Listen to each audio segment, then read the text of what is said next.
name's Tegan and this is Luna, who's just woken up from her sleep. Today we're going to be giving you a tour of our caravan or our home for two reasons. Firstly, because since we started our trip in May, we have been asked over and over again, how do we afford to be able to travel indefinitely? And one of the reasons, or one of the things that's helped us to prolong our time on the road was by deciding to buy a second-hand caravan and save ourselves $30,000. We were going to buy brand new. We had the caravan that we wanted all lined up, down to the price that we wanted, but we pulled the pin at the last minute and decided to go second-hand. The other reason is that if there's anyone out there who's thinking that they'd love to do a trip around Australia and all that they're seeing is people in their brand new cars with their brand new caravans, and you're thinking, oh goodness, we're going to have to spend upwards of $100,000 getting ourselves set up, that's just not attainable for us. You don't have to. Look at the second-hand market. There's some great buys out there. So today I just want to give you a tour of our caravan. We have a 2010 Jayco Expanda Outback. We love it. So let's go inside and have a look. Okay, so we'll start down the front of the caravan. We have got our queenish size bed. It's practically a queen size bed. It's just a little bit smaller, but we just use our regular sheets and doonas, etc. on it. We've got 3 windows in the canvas for ventilation. Because we've got the privacy screens on the outside, we can see out, but people can't see in. We've got the curtains that come across if you need a bit of privacy.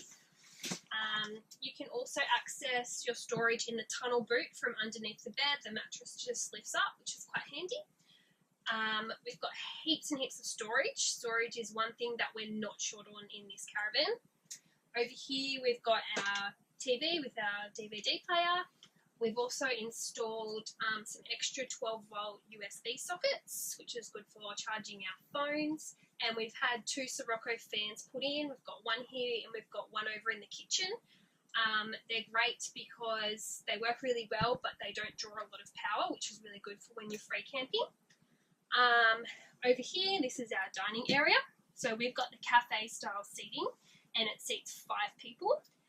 It's quite comfy, but in our next caravan, we're going to go with the L-shaped lounge. We've got our windows, so they just roll out. We've got fly screens in them.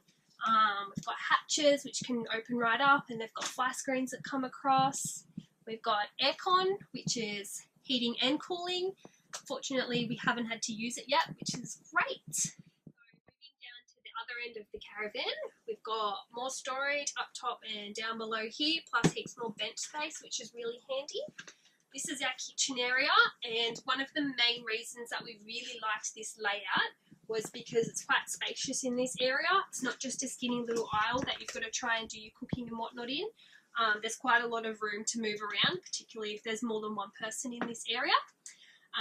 Over here we've got our microwave and we've got our 3-way 150 litre fridge.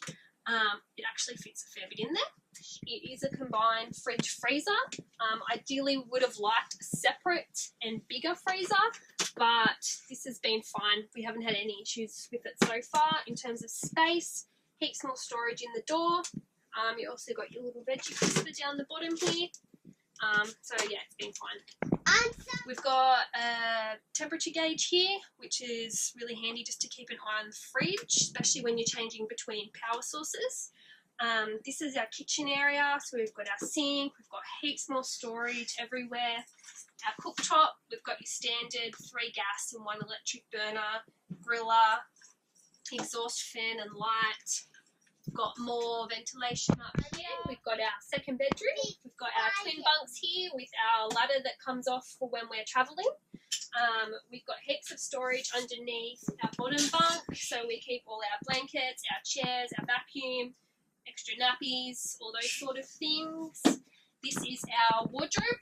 So it's a bit messy, but we installed some shelves in here. There was only hanging space originally.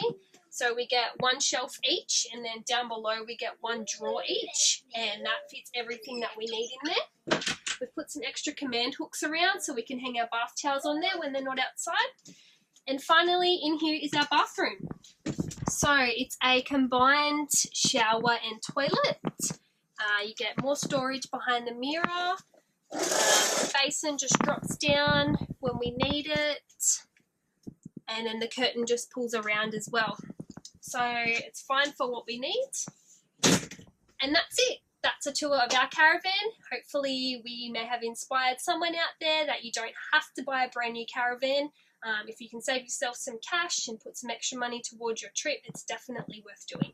Thanks, guys.